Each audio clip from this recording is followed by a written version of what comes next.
బట్టి ధరించే వస్త్రాల్లో భేదం ఉంది, నివసించే గృహాల్లో భేదం ఉంది. కానీ పాపము చేసే విషయంలో ఏ భేదము లేదని బైబిల్ సెలవిస్తుంది. పరిశుద్ధ గ్రంథం బైబిల్ సెలవిస్తుంది, పాపము జీతము మరణము, అయితే దేవుని కృపావరము ప్రభువైన క్రీస్తు యేసునందు నిత్య జీవము. ప్రియమైన స్నేహితుల సహోదరి, ఈ లోకంలో మనం జీవిస్తున్నాం. ఈ లోకంలో కొంతకాలమైన తర్వాత ఈ లోకాన్ని వదిలిపెట్టి వెళ్ళిపోతున్నాం.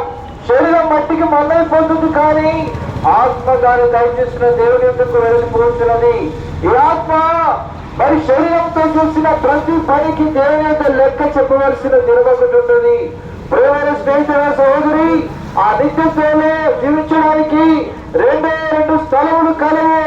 ఒకటి పరలోకము, రెండవది పాతాళము.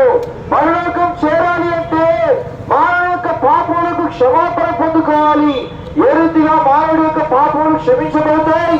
మేకల యొక్క గొర్రెల యొక్క కోడల యొక్క రక్తంలో మానవుడి యొక్క పాపములకు క్షమాపణ లేదు. కానీ నిర్దోషమైన నిష్కలంకమైన గొర్రె పిల్ల వంటి క్రీస్తు రక్తం ద్వారానే మానవుల యొక్క పాపములకు క్షమాపణ.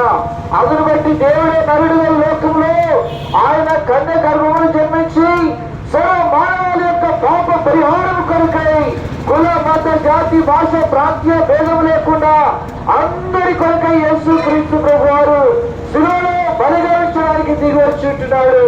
దాన్నే క్రిస్మస్ పర్వదినంగా ప్రపంచం అంతా కూడా జరుపుకుంటున్నారు. అందును బట్టి మేము ఈ యొక్క శుభవార్తను తెలియజేస్తున్నాం. ఏంటి? ఇదిగో లోక పాపమును మోసుకొనిపోవు దేవుని గొర్రె పిల్లగా ప్రభు యేసు క్రీస్తు వారు నీ కొరకు నా కొరకు అందరి కొరకు ఈ లోకానికి వచ్చి ఆయన శిలువలో తన ప్రాణం పెట్టి చనిపోయి సమాధి చేయబడి తిరిగి లేచినాడు. ప్రియమైన స్నేహితుడు, అమ్మాయ్యా, ఎప్పుడు చనిపోతామో తెలియని జీవితంలో మనం ఉంటున్నాం. అయితే ఈ లోకం వదిలిపెట్టక మునిపే ఆయన సిద్ధపరిచిన పాప క్షమాపణ పొందుకొని నిత్య జీవానికి వారసులుగా చేయబడాలని ప్రభు పేరిట మనం చేస్తూ ఉంటున్నాం. ఒకవేళ ఇదంతా తృణీకరిస్తే ఇక్కడ ఎవరైనా బలవంతం చేయరు, కానీ ఒకరోజు నీ పాపని పట్టుకొని నిత్య నరకంలోకి తీసుకొని వెళ్తుంది. అక్కడ అగ్ని ఆరదు, పురుగు చావదు, ఏడ్చుట పన్ను పెరుగుట బహుభయంకరమైన స్థితి. ఆ స్థితిలో నుంచి తప్పించబడాలని సౌర్యంగా ప్రభు పేరిట మీకు మనవి చేస్తూ ఉంటున్నాం. మా ప్రియ సహోదరులు సహోదరులు, కొనిచ్చిన పుస్తకములు కరపత్రికలు పేదలు తీసుకొస్తున్నారు. తీసుకొని చదవండి, సత్యాన్ని గ్రహించండి.